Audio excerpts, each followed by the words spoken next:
नमस्कार दोस्तों, स्वागत है आपका प्रीमिक्स में, जहां हम 2026 की प्रीलिम्स के लिए अब प्रैक्टिस करनी स्टार्ट कर रहे हैं एमसीक्यूज की। हर रोज 5 सवाल आपके सामने आएंगे और इन 5 सवालों का आप सॉल्व करके आपका स्कोर प्लीज कमेंट सेक्शन में एक बार मुझे बता दीजिएगा। आज है पॉलिटी एंड गवर्नेंस की बारी और आज हम डिस्कस करेंगे यूपीएससी सीएपीएफ में के अंदर पूछे गए कुछ सवाल। यूपीएससी किस तरीके से क्वेश्चन फ्रेम करता है, इसको अगर हम देखते रहें तो हमारे माइंड में कुछ पैटर्न समझ आते हैं हमें, या हमें ट्रिक स्टेटमेंट्स जो हैं वो समझने में थोड़ी सी ज्यादा नहीं आसानी आती है। तो हम ये क्वेश्चंस करेंगे, will try to understand how the UPSC is framing questions, है ना। लेकिन बट मैं ऐसा कोई क्लेम नहीं करता कि I will hack the mind of, ये सब नहीं, प्लीज अवॉइड करें, है ना। अगर आप पॉलिटी गवर्नेंस को comprehensively for prelims as well as mains cover करना चाहते हैं, देखिए मेंस में 16 क्वेश्चंस आते हैं, 20 में से 200 नंबर का सिर्फ और सिर्फ पॉलिटी गवर्नेंस का पेपर आता है। और इसमें मुझे कोई शक नहीं है, कहते हुए डाउट नहीं है कि अपार्ट फ्रॉम ऑप्शनल, अगर जीएस के सब्जेक्ट्स की वेटेज देखी जाए तो पॉलिटी गवर्नेंस सबसे ज्यादा मार्क्स की बात कर रहा हूं मैं, तो इसलिए उसको पढ़ना भी ना थोड़े तरीके से है, थोड़ा कॉम्प्रिहेंसिवली है। और इसीलिए हम जो है आपके लिए इंडिविजुअल सिर्फ और सिर्फ पॉलिटी एंड गवर्नेंस दोनों इंक्लूडेड आपके लिए कोर्स लेके आए हैं, जिसमें मैं प्रीवियस ईयर क्वेश्चंस को पिलर बना के करंट अफेयर्स को इंटीग्रेट करके आपके सामने बहुत सारे टॉपिक्स, इनफैक्ट सारे टॉपिक्स जो हैं सिलेबस के कवर करूंगा। Please check it out on the website. और अब स्टार्ट करते हैं। पहला क्वेश्चन जो था, इनफैक्ट पहले 2 क्वेश्चन जो थे ना, वो थे historical background of Indian constitution से। पहला सवाल देख लो, सिंपल मैच द फॉलोइंग है, लिस्ट 1 लिस्ट 2, यहां एबीसीडी है, यहां 1 2 3 4 लिख देते हैं, है ना। Let us write 1 2 3 4 over here for your ease, for your benefit. ये देखो, अब मुझे पैटर्न बताओ, ए बी सी डी का यहां से क्या पैटर्न है। पॉज कर लो स्क्रीन, लिखो और बताओ। सो क्या लिखा आपने? Did you write C? Yes, C is the correct answer. जिन्होंने सी नहीं लिखा वो समझे कि यहां पे बात क्या हो रही है। पिट्स इंडिया एक्ट ऑफ 1784, तो ब्रिटिश रूल इन इंडिया को जब आप पढ़ते हो, है ना, तो सबसे पहले एक बोरिंग सा चैप्टर आता है ना। वो बोरिंग सा चैप्टर होता है जिसमें ब्रिटिश कानून बताए जाते हैं भारत में कैसे अप्लाई। उसमें एक कानून है पिट्स इंडिया एक्ट, ब्रिटेन की पार्लियामेंट में बनता है, लेकिन वो इंडिया से ज्यादा ईस्ट इंडिया कंपनी को कंट्रोल करना चाहता है, क्योंकि ईस्ट इंडिया कंपनी ढेर ढेर पैसा कमा रही है, लेकिन उस पैसे की स्मेल भी वहां ब्रिटिश पार्लियामेंट में किसी को नहीं लग रही है ना। तो आपको कंट्रोल करना है, you have to control them. तो आपने एक बोर्ड सेटअप किया जिसका नाम था बोर्ड ऑफ कंट्रोल, और ये board of control within the East India Company will take care of the political decision making. किस राजा से संधि करनी है, किस राजा से, किंग से आपने लड़ना है, all these decisions will be done by board of control, of course with the permission ऊपर से ब्रिटिश क्वीन, किंग से, क्वीन से, गवर्नमेंट से। And court of directors will take care of commercial फैसले, कमर्शियल डिसीजंस, व्यापार कैसे improve करना है, ट्रेड कैसे इंप्रूव करना है अपने, है ना, इकोनॉमिक प्रॉफिट्स कैसे बढ़ाने हैं। So that was done here. तो इसका मतलब this is the first match the following. Second, charter act of 1813, अगर आप इन सभी में से देखोगे तो आपको यहां पे एक चीज नजर आएगी कि ईस्ट इंडिया कंपनी की मोनोपोली खत्म की गई। मोनोपोली, मोनो मतलब वन, पॉली मतलब रूल, तो सिंगल उनका रोल था, कंट्रोल था ईस्ट इंडिया कंपनी का ट्रेड इन इंडिया के ऊपर। लेकिन बाहर बहुत सारी और ब्रिटिश कंपनीज भी यहां पे आना चाहती थी, उनको आने का मौका 1813 के बाद मिला, जब चार्टर एक्ट ने कहा कि व्यापार इन ट्रेड, इन टी, चाय के व्यापार के अलावा, ट्रेड के अलावा अब सारी मोनोपोली आपकी चली जाती। तो ये इतना रिफाइंड क्वेश्चन नहीं है कि इसमें वो टी वाला भी पूछा जाए, तो बेस्ट अवेलेबल ऑप्शन ढूंढना है। Best available option is this. Then charter act of 1833 is important. Why it is important? In fact सभी इंपॉर्टेंट है, लेकिन ये ज्यादा इंपॉर्टेंट इसलिए है क्योंकि ये अब एक्सक्लेम कर रहा है कि आप गवर्नर जनरल ऑफ इंडिया बन चुके हैं, है ना। बेंटिक साहब, विलियम बेंटिक साहब, you are no longer governor general of Bengal, you are governor general of India. And with that we want to bring a छोटा सा हल्का सा चेंज। क्या चेंज लेके आना चाहते हैं कि हम एम्प्लॉयमेंट के अंदर इंडियंस के अगेंस्ट होने वाले डिस्क्रिमिनेशन को अवॉइड करना चाहते हैं, ना हो ऐसा, है ना। बट पॉइंट ये है कि जब ये लाया जाता है उस समय तक ईस्ट इंडिया कंपनी के अंदर जो अपॉइंटमेंट्स होती हैं वो स्पॉइल्स सिस्टम से होती हैं। स्पॉइल्स सिस्टम का मतलब कि जो एग्जिस्टिंग मेंबर्स हैं, कंपनी के ऑफिशियल्स हैं, वही लोग अपने भाई भतीजे दामाद, है ना, मौसी के लड़के, इन सब को नॉमिनेट करते हैं कि इंडिया में आओ और इंडिया में आके ईस्ट इंडिया कंपनी में काम करो। So the post were filled by the nomination और recommendations which was not really helping the Indians at all. लेकिन ये जब कोशिश की गई by 1833, this attempt was neutralised because most of the East India Company officials did not want an open competition system so that they could preserve their positions. तो इसलिए ये accept तो नहीं हुआ लेकिन ट्राई किया गया। कब? इस एक्ट के द्वारा। ये सारे एक्ट हैं क्या? ये ब्रिटिश पार्लियामेंट के अंदर, ब्रिटेन की पार्लियामेंट के अंदर पास होने वाले कानून है। फिर आता है आखिर में ये वाला, अब आखिरी बच ही यही गया है, तो अब क्या बोलूं मैं। But you need to understand कि गवर्नर की जो पोजीशन होती थी, सॉरी गवर्नर जनरल की जो पोजीशन होती थी, उस पोजीशन के साथ कुछ एडवाइजर्स अटैच्ड होते थे जिनको काउंसिल बोला जाता था, गवर्नर जनरल काउंसिल। अब पहली बार ऐसा हुआ कि आपने एक कानून बनाने के लिए लेजिस्लेटिव बॉडी या लेजिस्लेचर बनाया, है ना। तो 6 members were added to the governor's council and this 6 members were called the legislative members। तो ये कब हुआ? ये हुआ 1853 के चार्टर एक्ट के बाद। तो इसलिए सी इज द करेक्ट आंसर, जिसका सी है बिल्कुल सही जवाब। इसका कंटेंट आप पढ़ सकते हो, टेलीग्राम पे इसका पीडीएफ अपलोड कर दिया जाएगा, तो वहां से पढ़ लेना। अब नेक्स्ट क्वेश्चन है, वो भी हिस्टोरिकल बैकग्राउंड से है। स्क्रीन पॉज करो, आंसर करो इसका। सो क्या चूज किया भाई? इनमें से एक स्टेटमेंट गलत है, बताऊं कौन सी? पहली देखते हैं।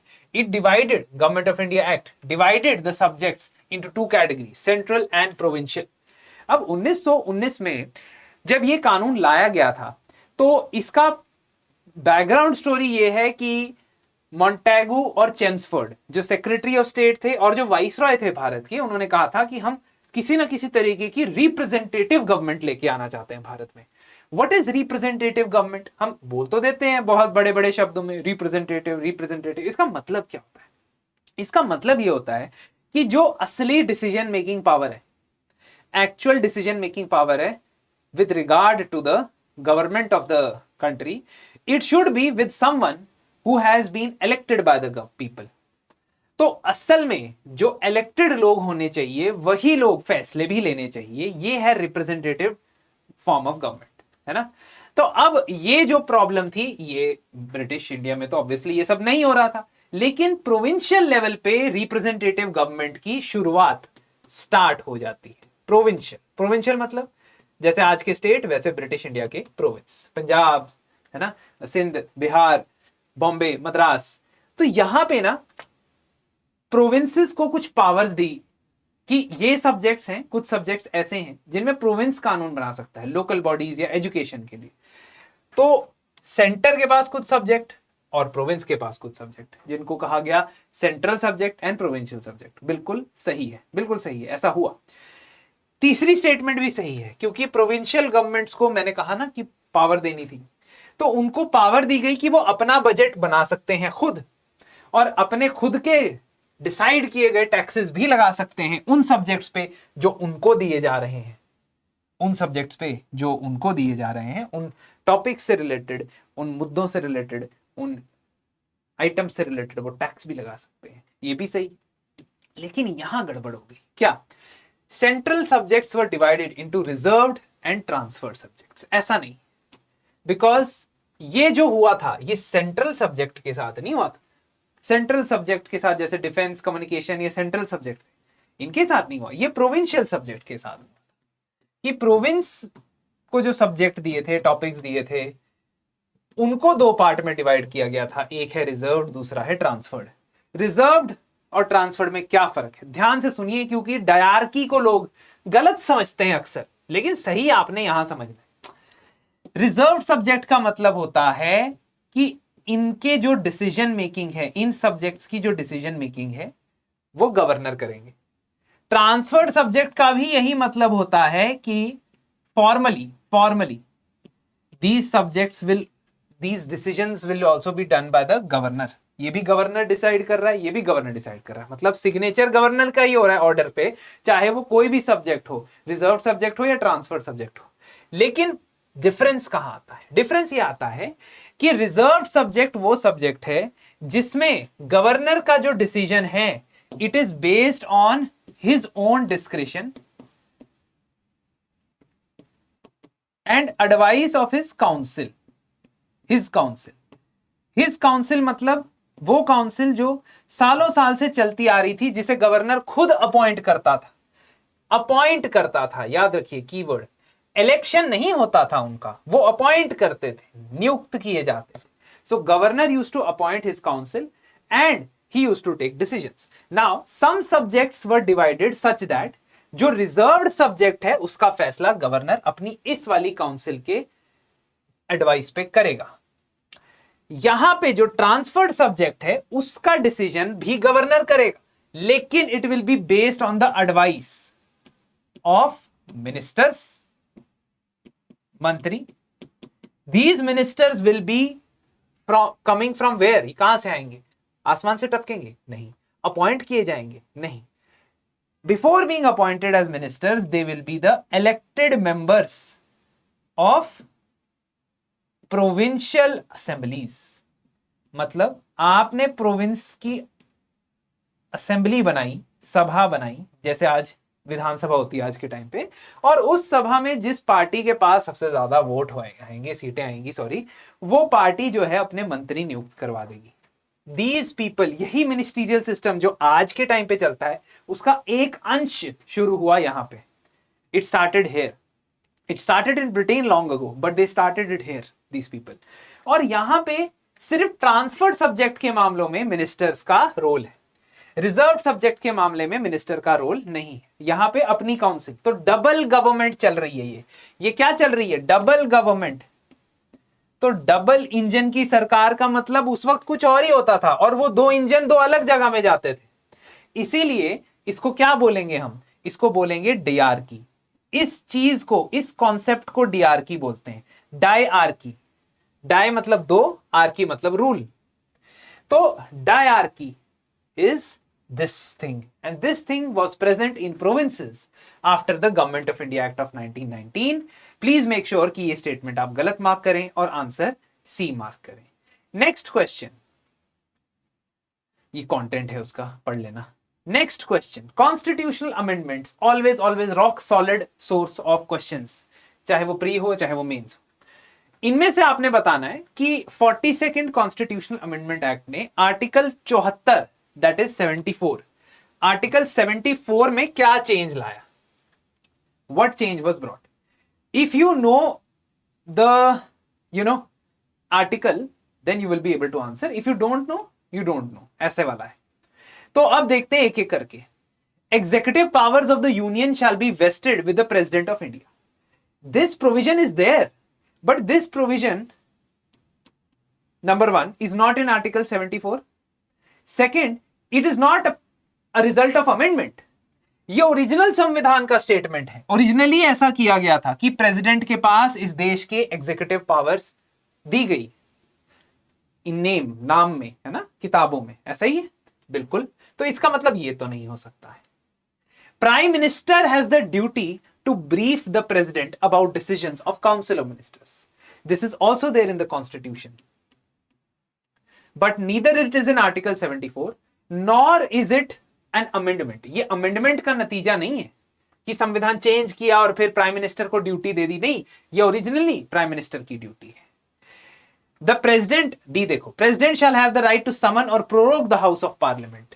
Once again it's neither in article 74, ना तो ये आर्टिकल 74 में है और ना ही ये अमेंडमेंट से आया है, ये तो ओरिजिनली था संविधान। संविधान में यह चीज ओरिजिनली नहीं थी। What does this mean? This means I'll have to show you the article.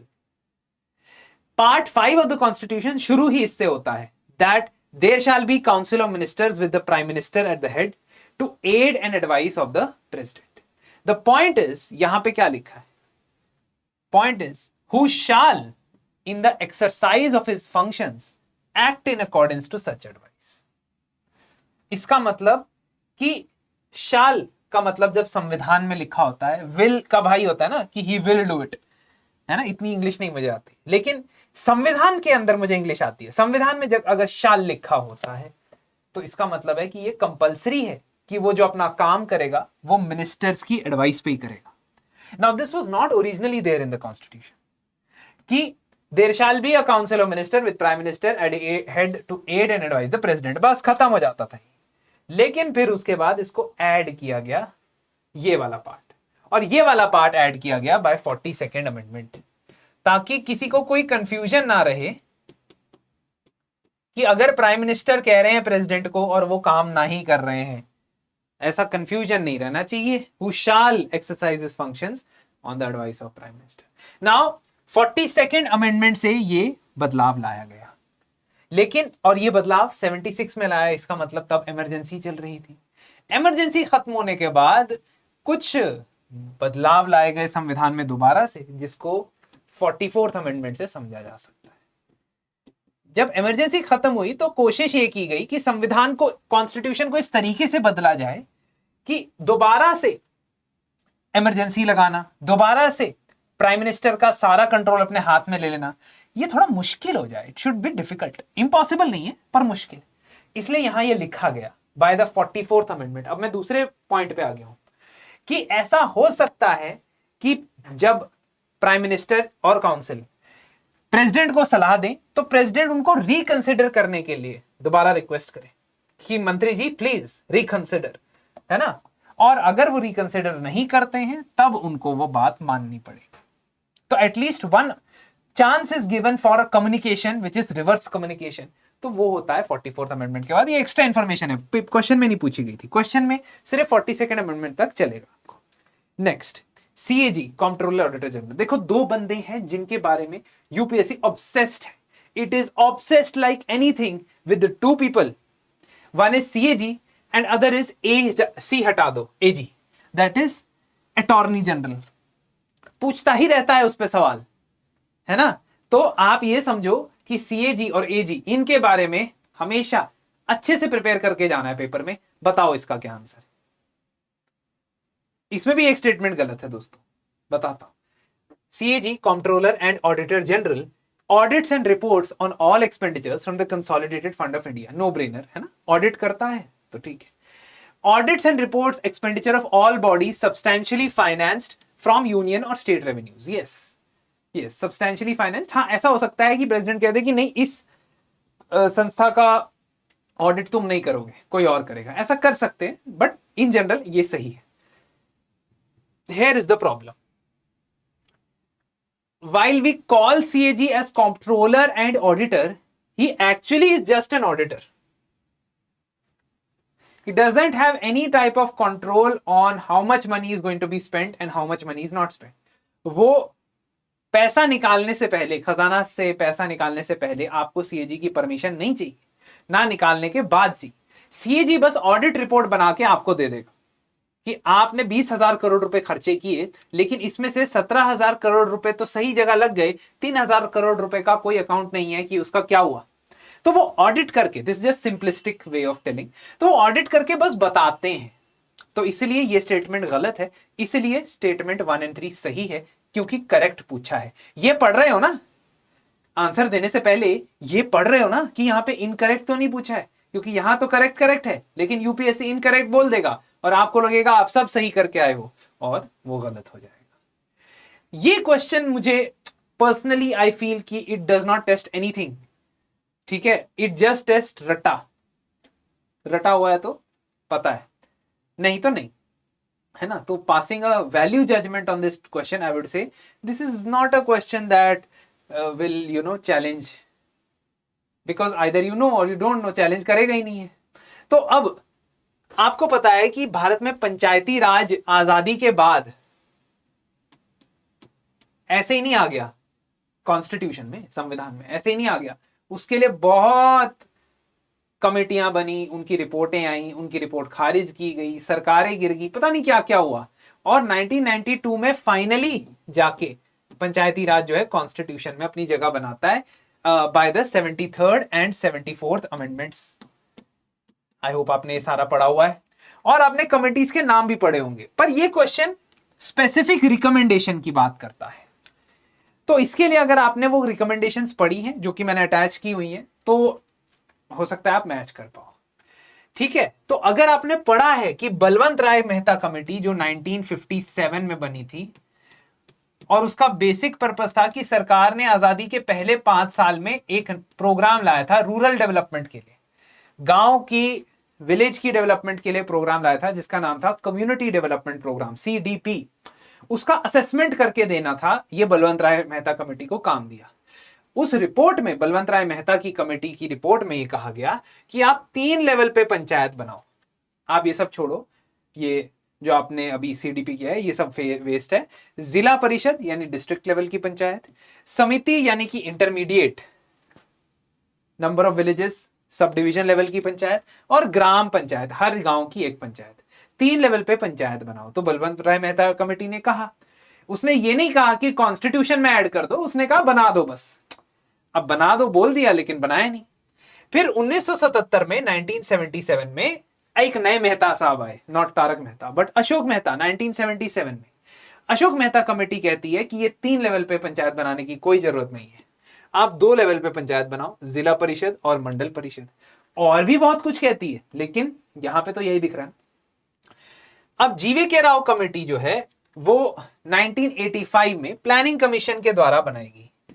तब यार प्लानिंग कमीशन हुआ करता था, और अभी जैसा अभी आपने मेंस का अगर पेपर देखा होगा उसमें क्वेश्चन आया कि भारत में सेंटर स्टेट रिलेशंस में प्लानिंग कि नेशनल प्लानिंग को लेकर क्या चेंजेस आए, स्पेसिफिक क्वेश्चन।